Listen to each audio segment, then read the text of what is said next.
Hello everyone, we are back here again and today I am going to introduce about some problems that happens in chronic pain in summers। हमने अक्सर सुना है कि सर्दियों के मौसम में जो हमारी बॉडी में पुरानी चोट लगी हुई होती है या पुराने किसी भी तरीके के दर्द होते हैं वो सर्दियों में अक्सर बढ़ जाया करते हैं। हम अक्सर कहते हैं कि ठंड आ गई है, अब जो पुराने दर्द हैं वो निकल के आएंगे, ठंडी हवा लगेगी हमारे जॉइंट्स को तो पेन बढ़ेगा, स्वेलिंग बढ़ेगी, रेडनेस बढ़ेगी। लेकिन क्या आपने कभी ध्यान दिया है कि आपको ये पेन सर्दियों के साथ साथ गर्मियों में भी होते हैं? क्यों होते हैं? गर्मियों में तो किसी भी तरीके की ठंडी हवा नहीं चल रही होती है, फिर हमें ये पेन गर्मियों में क्यों होते हैं आखिर?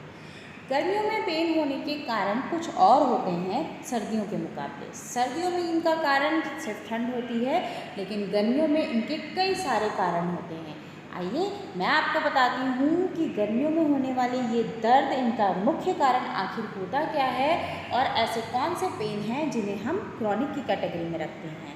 तो please like, share and subscribe. Chronic pain, chronic pain यानी कि वो दर्द जो हमें 14 हफ्तों से ज़्यादा पुराने हो चुके हैं। हमारी बॉडी में अगर कोई पेन हमें 3 महीने से ज़्यादा समय के लिए हो रहा है तो वो पेन क्रॉनिक कैटेगरी में रखा जाएगा। जबकि वो दर्द जो अभी शुरू हुआ है, जिसे शुरू हुए मुश्किल से 15-20 दिन हुए हैं या 2-2.5 महीने हुए हैं, वो पेन हम एक्यूट की कैटेगरी में रखते हैं। क्रॉनिक पेन अक्सर मौसम बदलने पर उभर के आते हैं, जैसे कि जब हम गर्मियों से सर्दियों के मौसम या सर्दियों से गर्मियों के मौसम में जा रहे होते हैं उस समय अक्सर क्रॉनिक पेन हमें परेशान करते हैं। तो ये क्रॉनिक पेन सर्दियों में होते हैं, इसका कारण तो हमें बहुत अच्छे से पता है कि सर्दियों में ठंडी हवाएं चल रही होती हैं, ठंड का मौसम होता है, इसलिए ये पेन सर्दियों के मौसम में हमें होते हैं। लेकिन क्या आपने ध्यान दिया है कि आपको होने वाली ये क्रॉनिक पेन आपको गर्मियों में भी उभर के आते हैं? हम अक्सर कहते हैं अभी तो गर्मियाँ हैं, फिर मुझे ये पेन क्यों हो रहे हैं, फिर मुझे इस तरीके के दर्द क्यों हो रहे हैं। तो जानते हैं कि क्रॉनिक पेन की कैटेगरी में अक्सर कौन सी बीमारियां आती हैं और उनका असर गर्मियों में कैसा होता है हमारी बॉडी पे। गठिया, गठिया के बारे में हमने अक्सर सुना है। गठिया 2 तरीके का होता है, एक गठिया जो हमारे किसी भी एक जॉइंट में होता है और दूसरा गठिया जो हमारे पूरे शरीर में होता है। गठिया के बारे में हम अक्सर जानते हैं कि गठिया जो होता है वो सर्दियों में सबसे ज़्यादा बुरी स्टेज में होता है। सर्दियों में हमें इसमें सबसे ज़्यादा दर्द हो रहे होते हैं, स्वेलिंग होती है, रेडनेस होती है, हमें चलने फिरने में परेशानी होती है, ये अक्सर गठिया में होता है। लेकिन गठिया की परेशानी वाले लोगों को गर्मियों में भी कई बार परेशानी होती है। उसका कारण क्या है?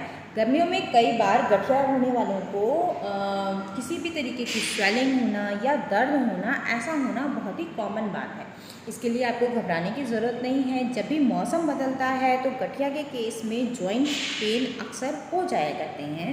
इसका मुख्य कारण सिर्फ और सिर्फ गर्मियां हैं, आपकी बॉडी की इरिटेबिलिटी है, यानी कि आप जो है वो गर्मी से परेशान हैं।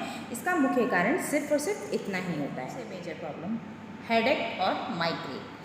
हेडेक और माइग्रेन ऐसी परेशानी है जो जनरली लोगों में बहुत ही कॉमन होती है गर्मी के मौसम में। गर्मियों में अक्सर लोग कहते हैं मेरे सिर में दर्द हो रहा है, मुझे माइग्रेन के अटैक्स पड़ रहे हैं। माइग्रेन का अटैक पड़ने का एक सबसे मेजर कारण होता है आपकी बॉडी की हीट अप हो जाना। उसके अंदर जो डाइजेशन है, जो डाइजेशन आपकी बॉडी में चल रहा होता है, वो जब प्रॉपर तरीके से नहीं चलता तो वो कई बार एसिड रिफ्लेक्स देता है जो कि माइग्रेशन के हेडेक के फॉर्म में सामने आता है। कई बार हमें हेडेक होने लगता है ड्यू टू डिहाइड्रेशन। हमारी बॉडी जो होती है उसमें पानी की कमी हो जाती है, उसकी वजह से भी हमें डिहाइड्रेशन होने की वजह से भी हमें हेडेक या माइग्रेन के अटैक्स आ सकते हैं।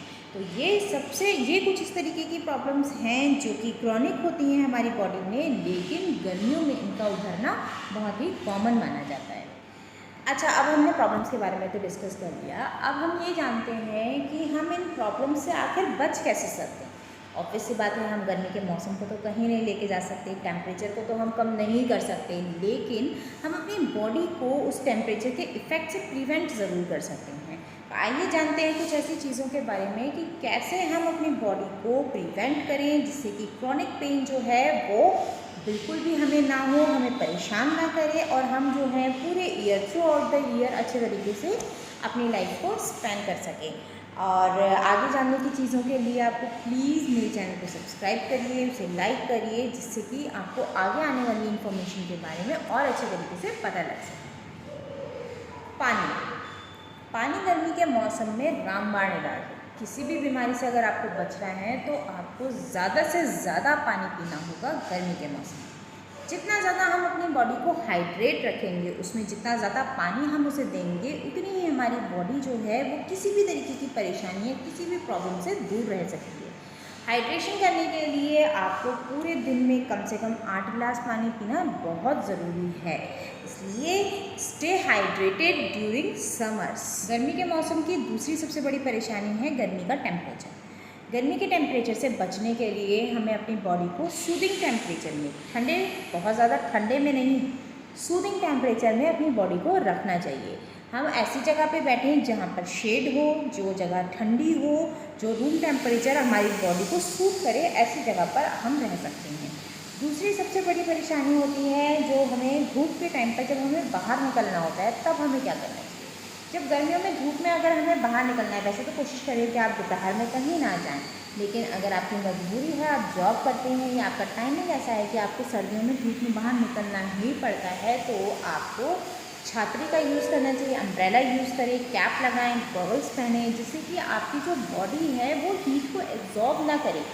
आप जो है वो सन के डायरेक्टली टच में ना आए, जिससे कि आपकी बॉडी के ऊपर हीट का इफेक्ट उतना ज़्यादा ना हो सके। ढीले कपड़े पहनना बहुत ज़रूरी है गर्मी के मौसम में। अगर आप कॉटन के ढीले ढाले कपड़े पहनते हैं तो आपको गर्मी कम लगेगी। जितनी आपको गर्मी कम लगेगी उतनी ही आपको एनवायरनमेंट सेंसिटिविटी कम होगी। एनवायर सेंसिटिविटी कम होने की वजह से आपको क्रॉनिक पेन्स नहीं होंगे। इन केस इमरजेंसी में मान लीजिए आपको हॉट फ्लैशेस आ रहे हैं, आपको बहुत ज़्यादा गर्मी लग रही है, आप क्या करेंगे। आप ठंडी जगह पे भी बैठे हैं, आपने अपने आप को बचा के भी रखा है धूप से, बट स्टिल आपको बहुत ज़्यादा गर्मी लग रही है। उस केस में आपको क्या करना चाहिए, आइए मैं आपको बताती हूँ। आपको अपने फ्रिज से ठंडा पानी लेना है या फिर एक आइस क्यूब लेनी है। उस आइस क्यूब को आपको अपने नेक के इस एरिया पर थोड़ी देर के लिए धीरे धीरे से इस तरीके से लगाना है, और फिर उसके बाद उसी आइस क्यूब को आपको अपने रिस्ट के इस एरिया पर हल्के हल्के से लगाना है, जब तक कि वो आइस क्यूब पूरी तरह से पिघल नहीं जाता। ठीक है, ये एक तरीका है जिसके थ्रू आप इमरजेंसी में, आपको बहुत ज़्यादा गर्मी लग रही है, आपको समझ में नहीं आ रहा है कि आपको इतनी गर्मी क्यों लग रही है, उस केस में आप ये ट्रिक यूज़ कर सकते हैं। आपकी जो गर्मी है, बॉडी की जो हीट है, वो थोड़ी सी कम हो जाएगी। बॉडी जो होती है वो हीट अपनी कुछ फोर्स से छोड़ती है, वो उस जगह से हीट को रिलीज़ करना शुरू कर देगी। एक प्राणायाम होता है शीतली प्राणायाम। शीतली प्राणायाम का इस्तेमाल ज़्यादातर बॉडी को कूल डाउन करने के लिए किया जाता है। जब हम बॉडी में से हीट को बाहर निकालना चाहते हैं, उस समय हम शीतली प्राणायाम का इस्तेमाल करते हैं। शीतली प्राणायाम कैसे किया जाता है ये मैं आपको दिखाती हूँ।